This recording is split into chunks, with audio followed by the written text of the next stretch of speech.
This is one of the great principles of our country, the principles of pluralism and equality and justice. And public schools are supposed to be non-sectarian. That is welcoming for all families and not denigrating any religious viewpoint, but welcoming all of them. And so when you introduce a kind of sectarian Bible club in a public school setting, targeting little kids, so these are adult-led clubs, not student-led clubs, you're igniting needless religious wars on public school playgrounds. Have you been feeling disconnected, worried, or overwhelmed in life, or when you look at the state of our country and the world? If so, you're not alone. I'm right there with you, and you're in the right place. Hi, friends. Welcome to the Connected Way podcast. I'm your host and minister of connection, Rev Dev. I believe that connection is the healing path forward for us as individuals and as a collective. So on this podcast, we will explore all things connection to self, to others, to the land, and spirituality.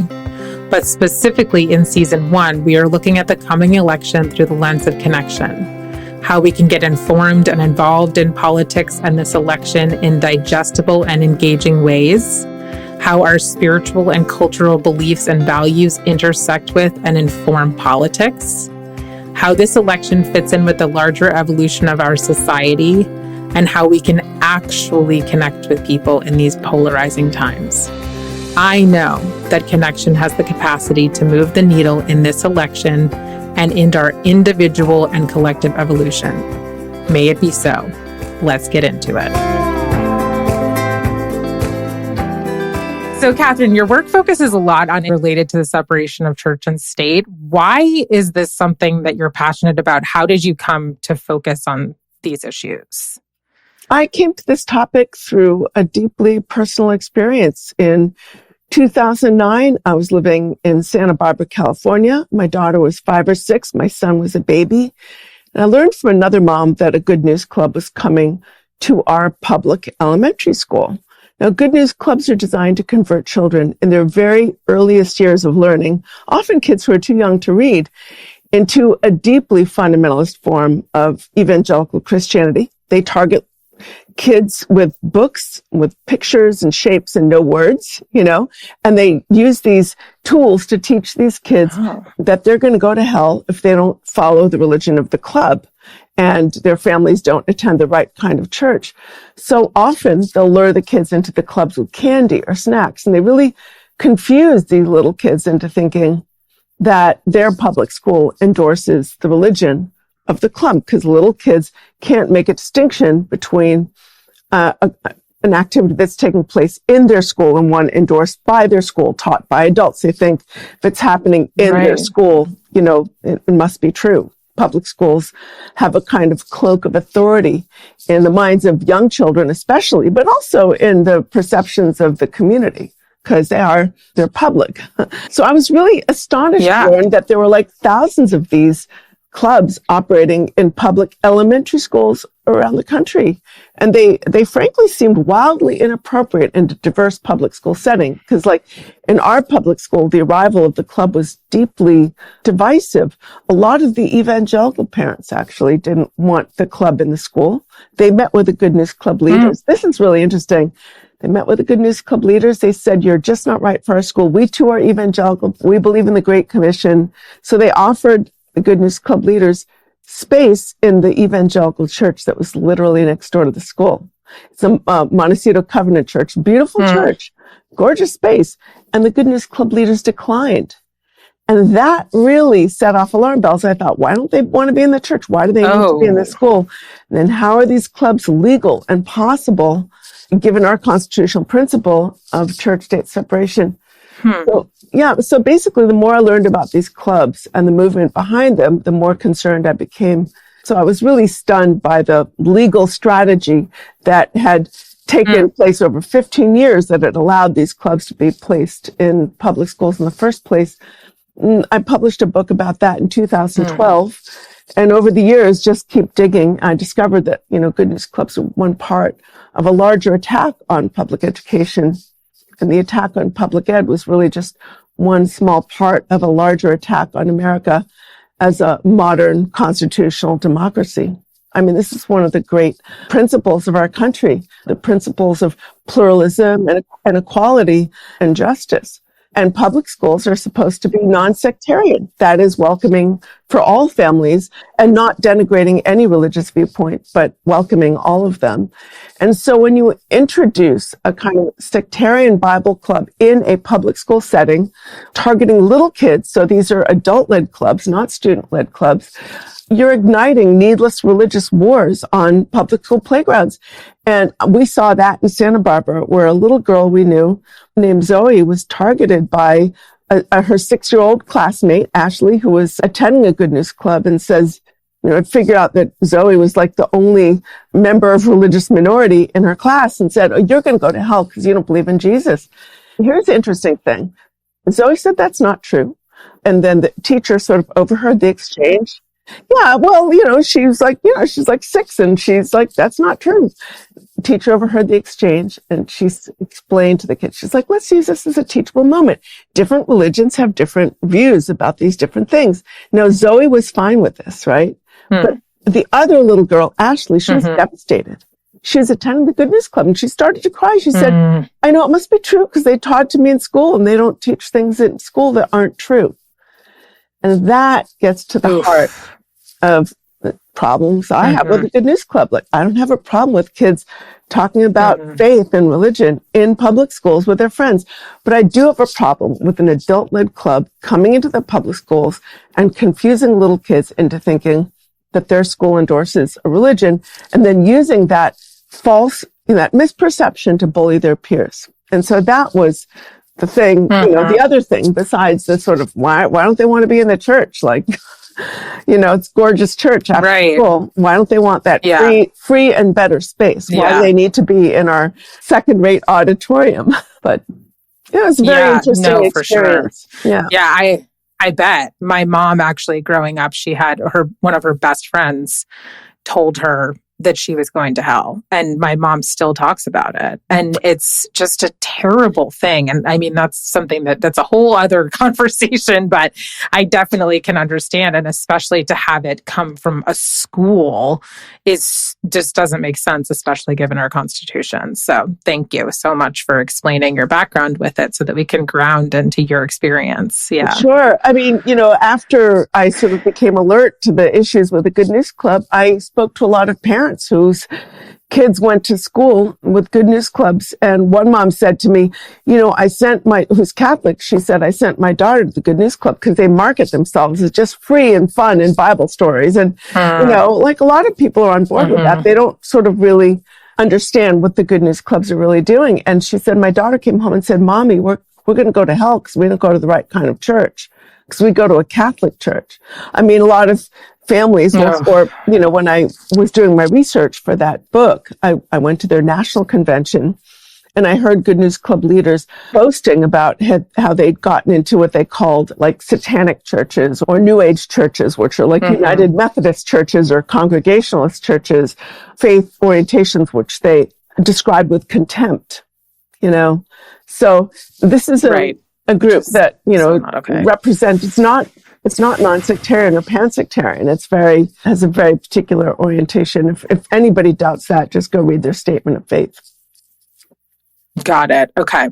So let's get into the meat of the conversation here, because you have studied Christian nationalism so widely and you have multiple books out about it now, which I'm sharing everybody. All of her books will be listed in the show notes, as well as a documentary that was made based on one of her books. So there's going to be lots of resources for you. So we're just going to skim the surface here, but I want you all to understand some of this better. And Katherine is an incredible expert and wealth of knowledge. So can you please describe to us briefly, which I know is impossible because it's not a brief topic, what Christian nationalism is exactly? Is it religious? Is it political? And how is it related to evangelical Christianity?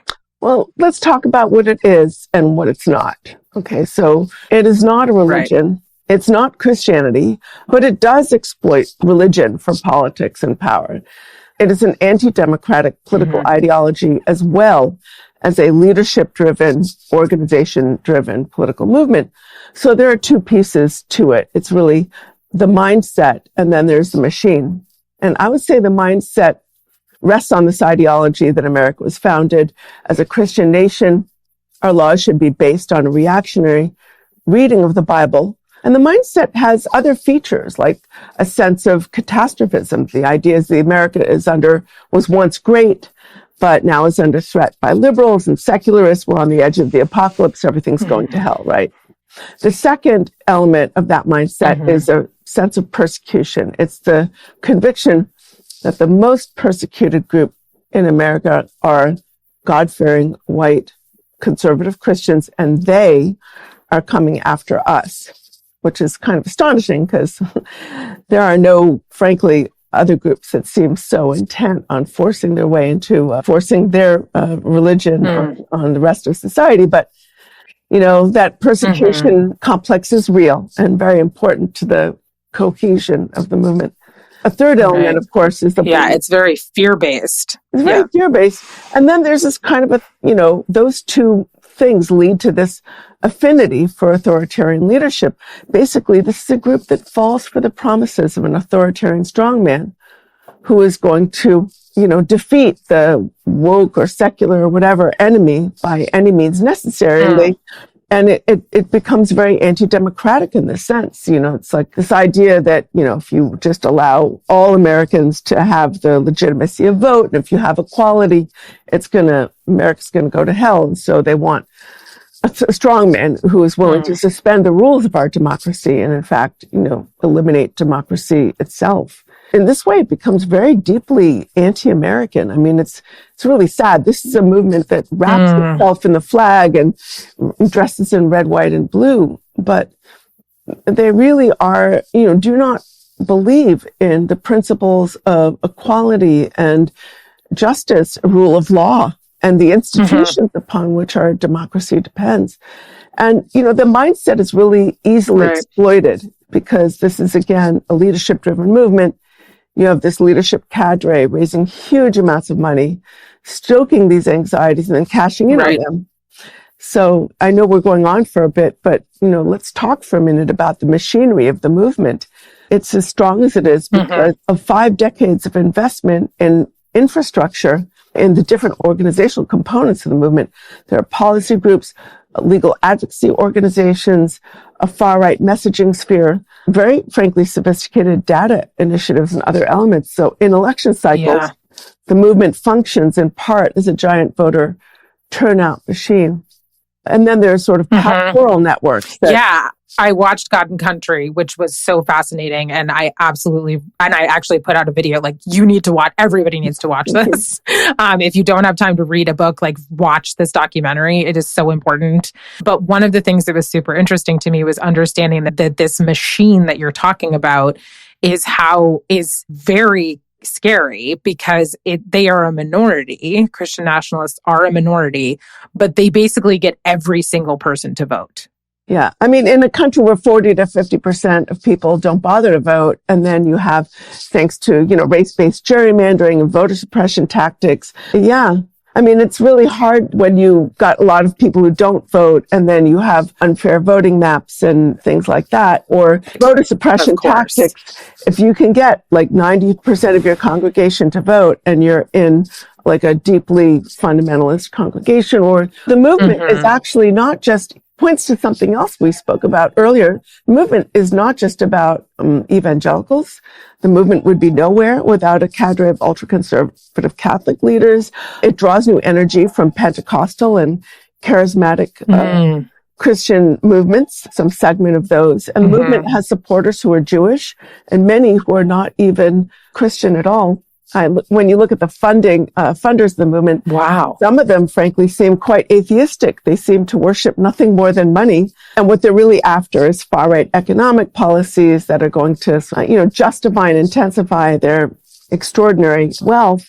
But they recognize the utility of religion in getting the rank and file on board. Because if you can get people to vote on an identity issue like their faith, or persuade them that the most important issue of our time is saving the babies, you can capture their vote. But you may get them to be voting on this one issue, but they may be overlooking all these other sort of far-right economic policies that the politicians they're voting for are pushing.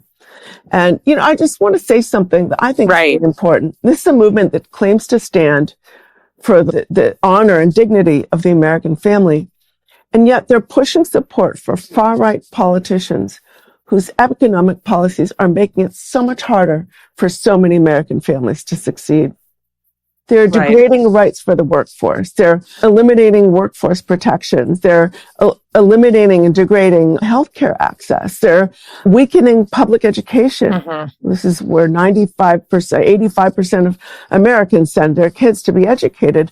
They're really weakening the institutions upon which our democracy depends, and they're weakening economic policies that help most of the workforce. Agreed. It's so upsetting. Yeah. So, and one of the things that you just mentioned that I want to make sure that people understand is that you mentioned that some people who are not Christian are jumping on board with this movement of Christian nationalism because it will help them as individuals move forward. But I want to specifically call attention to the fact that Trump is doing that aggressively. Like, he has, not only has the Christian nationalist movement taken him on as their chosen one, and I had someone on the podcast that was talking about how he was ordained as the chosen one, but also he has chosen them. And he has been like, oh, you can help me. And I know that you can help me. And so I am getting on board with you. I'm even going to tell you that I'm not Christian, but I am yours. Right. And so that is wild to me. Yeah. What you're saying is really important to note, that religious nationalism, like authoritarianism, is a political dynamic or even a political dysfunction that afflicts political systems. It's not just an attitude embraced by millions of the rank and file. So when you get a lot of people voting for, say they've been persuaded that abortion is the most important issue of our time, and they cast their vote for politicians who promise to end abortion, they may not call themselves Christian nationalists or be, in fact, conform to any definition of Christian nationalism. But what they're doing is lending support to a Christian nationalist agenda. And, the other thing I want to say is religious nationalism around the world bears a lot of features, similar features. This is not remotely unique to America. I mean, when you look at leaders like Erdogan in Turkey, or if you look at leaders in Iran, okay? So when these leaders bind themselves very tightly to ultra-conservative religious clerics in their own countries in order to consolidate a more authoritarian form of political power. They rightly recognize this as religious nationalism. And what they're often doing is dividing their populations into the pure versus the impure to distract from their suppression of free speech, their absolute suppression of political dissent, the fact that they're running these cronyistic kleptocracies, rewarding their inner circle and people who are allied with them with, taxpayer-funded resources and contracts that are going to make their people rich. And then they punish their political enemies. You can see this working in theocracies around the world. Yeah. You just said a term that I have never heard of, which is kleptocracy. So is it like stealing? Is that what is kleptocracy? Yeah, it's stealing from the public treasury in order to enrich yourself. I mean, we see just tremendous amounts of corruption in different forms of religious nationalism around the world. Yes. Yeah. Now, I think it's important to note that there are nuances specific to different countries and regions, and it doesn't always play out in the same way in different places and different politics. Yeah. Okay. So can you share with us a bit about where Christian nationalism came from and like why and how it arose originally? Because I think it's a really important part of the conversation. Thank you. I mean, I guess there are a number of different theological movements that coalesce with Christian nationalism. So we can look to some of the neo-Calvinist and Dutch American Reformed theologians like Cornelius Van Til and Abraham Kuyper. We can look to the Christian movement of Christian Reconstructionism like Rushdoony, Dominionism. We can look at some of the New Apostolic Reformation and charismatic people like Lance Wallnau, C. Peter Wagner. But that'll take us down some sort of philosophical and theological rabbit hole. So before we get caught up in that, I think we should look to a movement called the New Right. It sort of arose in the late 1970s. And the leaders of this movement felt the Republican Party at the time had become too liberal and too soft on communism. Its key people were people like Paul Weyrich, Phyllis Schlafly, Richard Viguerie, among others. And they just felt like the culture was going off the rails in this liberal direction. So they wanted to drag the Republican Party to the right and ignite a kind of hyper-conservative counter-revolution. So communism was a huge concern of theirs. Feminism and the civil rights movement were a couple of others. Weyrich had already sort of figured out how to take the new right from a sort of outside opposition position into a position of power. And he did it by studying the successes of the left in the 1960s and 70s. And he's like, well, they had religious leaders on their side, like progressive theologians like Martin Luther King and Paul Tillich and others. Right. So they decided to partner with and reach out to and partner with people like Jerry Falwell and Jim Robison, Pat Robertson, and Bob Jones. So they sort of partners with these guys and who are all, just so people, because people are not going to know any of the names that you're saying, Katherine. So I just want to explain, these are big Christian evangelical leaders, like big ones, right? Really like Bob huge. Jones had the University for Evangelism. Yeah. And Bob Jones, I just want to make sure people understand. Yeah. So here's the thing about Bob Jones, which makes him pretty interesting contributor. A lot of these pastors were running racially segregated religious schools in the South. And the IRS was starting to look at their tax exemptions and saying, why are we subsidizing racial segregation? This was really wrong. And these pastors were very upset that the IRS was threatening their tax-exempt status for running racially segregated schools. But they needed an issue that was going to unite their movement. And they knew, like, stop the tax on segregation wasn't going to be very persuasive. So they looked for an issue to unite their movement. They considered a whole bunch of them. And abortion wasn't at the top of their list. But when they got to abortion, they realized it was like a light bulb went off. And they thought, wow, this could work because it could unite conservative Protestants, conservative Catholics, which movement leaders were starting to partner with. Schlafly, a lot of people don't know this, but she was Catholic. And then bring in, as I think one of the leaders, Howard Phillips, said, some of our fringe fundamentalist friends. So they saw this issue, an identity issue that touched on issues of gender and family, and they saw this issue like as a way to unite their movement.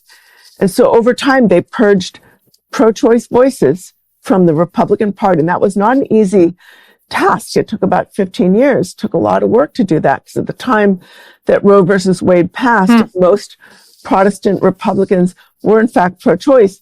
The Southern Baptist Convention published editorials in 1971 and 1974 expressing support for the passage of Roe versus Wade. Wow. Oh. Yeah. I mean, look it up. Barry Goldwater is a great conservative hero. He supported abortion rights, at least early in his career, and his wife, Peggy, co-founded Planned Parenthood in Arizona. The idea of abortion rights was considered to accord well with middle-class Protestant values and a sense of personal liberty and personal responsibility.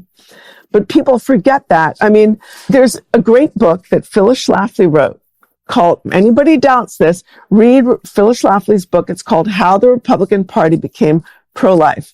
But the point here is it was not the party of life that we see today. The fact that the Republican Party is universally aligned today with anti-abortion positions is a modern creation, and it was created for political purposes.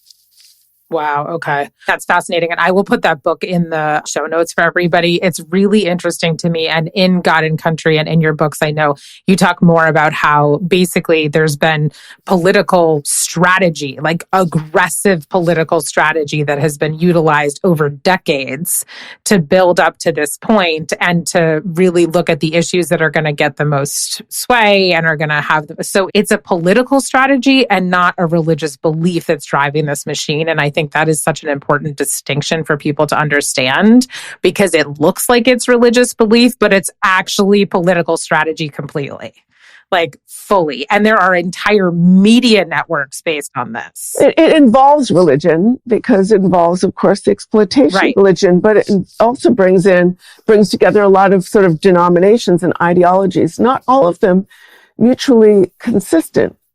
And I think, when we're thinking about the goals of this movement, it's important to remember this is, in fact, a leadership-driven movement. And the leaders want power and all of its perks. They want access to public sources of money as well as private sources of money. They want policies that privilege the supposedly correct viewpoints and sort of disparage others, both religious and political viewpoints. But we can't really look at what they really want without looking at the role of the donors of this movement. I mean, we can talk about that if you want, what the donors really want. I think that unfortunately, as wealth inequality has risen and there's the people at the very top of the economic strata, we're talking, 0.1%, like their fortunes have grown exponentially while others have been flat. Unfortunately, our political system has become more corruptible. And there are huge amounts of money flowing through that system. I think about the contribution of a leader named Barry Seid. He's a Jewish billionaire from Chicago who donated $1.7 billion to create the Marble Freedom Trust. It's the largest political donation in our nation's history. And he put Leonard Leo in charge of it. Do you know who he is? Leonard Leo. He's played an outsized role. Oh, he's played an outsized role on the ultra-conservative Catholic side in shaping the courts. Hundreds of millions of dollars have flowed through his sort of network of organizations to groom and promote justices with their sort of supposedly correct ideological orientations. So Barry Seid put Leonard Leo in charge of all that, the Marble Freedom Trust. They can spend $230 million a year without touching the nut. So it's just an extraordinary amount of money flowing through the system. Wow. And people like Seid, care much more about right-wing economic policy than they do about, let's say, abortion. I don't even know if Barry Seid cares about that at all. So they see those culture wars in a way as a means of distracting people from their real aims, which are to justify their enormous sums of wealth and increase it through low taxes or no taxes for the rich, minimal regulations of business, no environmental regulations, because a lot of these funders are involved in extractive industries. Yeah, oil, gas, yes, exactly. I know. I mean, a lot of these funders have become captive to a kind of hard right economic ideology that is very much at odds with the religion and needs of the rank and file. Right. And the actual core teachings of the person they believe in. Yeah. We've talked about that a lot on the podcast. And I think I will continue to talk about that forever. Okay. So the final question that I ask you, Katherine, before we run out of time is, what is your biggest concern or are your biggest concerns about Christian nationalism, whether it's within this election or in general? And that question is both for you as a journalist, but also as an American and a human. We don't have to wonder what the concerns are because it's all laid out in Project 2025, which, as you know, is a 900-page document coordinated by the Heritage Foundation with the collaboration of over 100 other organizations. And, Project 2025 doesn't simply have a religious valence. Nearly every one of its departments appears to have a kind of theme running through it. My favorite one, by the way, is the Department of Labor. Workers face a huge number of issues. The Department of Labor is supposed to help with their concerns, wages, working conditions, etc.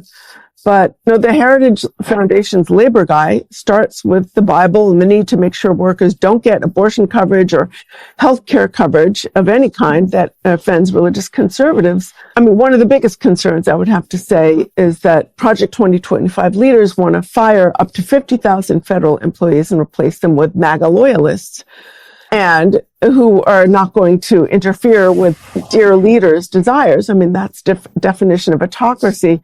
You've got crazy stuff like how they want to defund or dismantle some of the organizations that are really essential in collecting climate data because they think climate science is woke. I mean, in the wake of one of the most, horrible weather events, in our country, and we've got communities are still underwater, people are still missing. We really need weather data. We really need to be able to predict what's happening. We need to be able to understand why it's happening.